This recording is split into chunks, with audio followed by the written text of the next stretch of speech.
আজ শুক্রবার চলে আসলাম কসমস ও সানফ্লাওয়ার গার্ডেনে। আমার ফ্যামিলি ও আবদুল্লা ভাইয়ের ফ্যামিলি ওনারা ডেমরা থেকে আমার বাসায় আজকে বেড়াতে এসেছে। তাই আজকে বিকেলে তাদের ফুল ফ্যামিলি নিয়ে আমি চলে আসলাম নরসিংদী নাগরিকান্দি ব্রিজের সাথে যে সানফ্লাওয়ার গার্ডেনটা এখানে, এটা খুবই ফেমাস।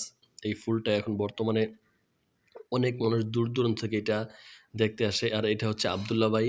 আবদুল্লা ভাই আপনের সামনে দাঁড়িয়ে আছে। দাঁড়িয়ে আপনের যে ফুলের সুবাসগুলা নিচ্ছে আর দেখতেছিল এটার ফুলের রাজ্যটা কেমন। আর আমি ভিডিও করতেছিলাম। আর এটা হচ্ছে যারা আবদুল্লা ভাইয়ের মেয়ে ও মাহাদি, তারা অ্যাক্সিডেন্ট করেছে, তারা গাড়ি চালাইতেছিল। আর যারা চালাইতেছিল হুন্ডার, সে আগে থেকে এগুলা পারে। আর মাহাদিও আজকে খুব হ্যাপি, সে গাড়ি চালাইতেছে এবং সে খুশি, এবং আমি ভাবতে পারিনি সে চালাতে পারবে। তারপর একটু আমিও আপনের সামনে আসলাম, আপনের সামনে এসে একটু ভিডিও করা, ছবি দেখা।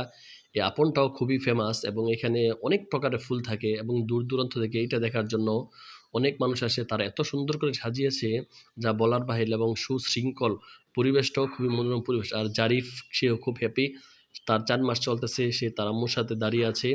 তারও একটি পিক নিলাম। সে প্রথম বাসা থেকে বের হলো। আর চারিদিকে এই যে কসমস ফুলটা দেখতেছেন, এটা আসলে দেখার মতো। এটা তারপরে যে এটা হচ্ছে আমরা যখন সানফ্লাওয়ার গার্ডেনে ঢুকতেছিলাম তখন এন্ট্রি করার সময় এই আবদুল্লা ভাই ঢুকতেছিল। এর পূর্ব মুহূর্ত তার সাথে হচ্ছে এই যে সানফ্লাওয়ার গার্ডেন। এই যে সানফ্লাওয়ার গার্ডেনে আমিও আবদুল্লা ভাই ঘুরে এটা দেখতেছিলাম। আর আমরা আসছি তো জানুয়ারি মাসের শেষ সপ্তাহে, তাই একটু ফুলগুলা ঝরে যাইতেছে। আর এটা যদি জানুয়ারি মাসের প্রথম সপ্তাহে আসা যায় তাহলে খুব সুন্দর করে দেখা যায়। এইজন্য আগামী বছর নিয়ত করছি যদি যাই তাহলে জানুয়ারি মাসের প্রথম সপ্তাহতে যাব, তাহলে সুন্দর দেখা যায়। তারপর এই যে সরিষা ফুলও আছে, সরিষা ফুলও প্রায় শেষ পর্যায়ে, এইজন্য ফার্স্ট সপ্তাহে আসতে হয়। আর দেখলাম তার ঘুরে এটা পুরো দেখতেছি। এই যে তার পিছনে হচ্ছে নাগরিকান্দের যে ব্রিজটা, ব্রিজের ওই পার হচ্ছে সানফ্লাওয়ার এই পূর্ব পাশে হচ্ছে এই গার্ডেনটা। আর পশ্চিম পাশে গোল্ডেন স্টার পার্ক। এটা নিয়েও একটা ব্লগ আসবে, এটা আমরা ২য় ব্লগে দেব।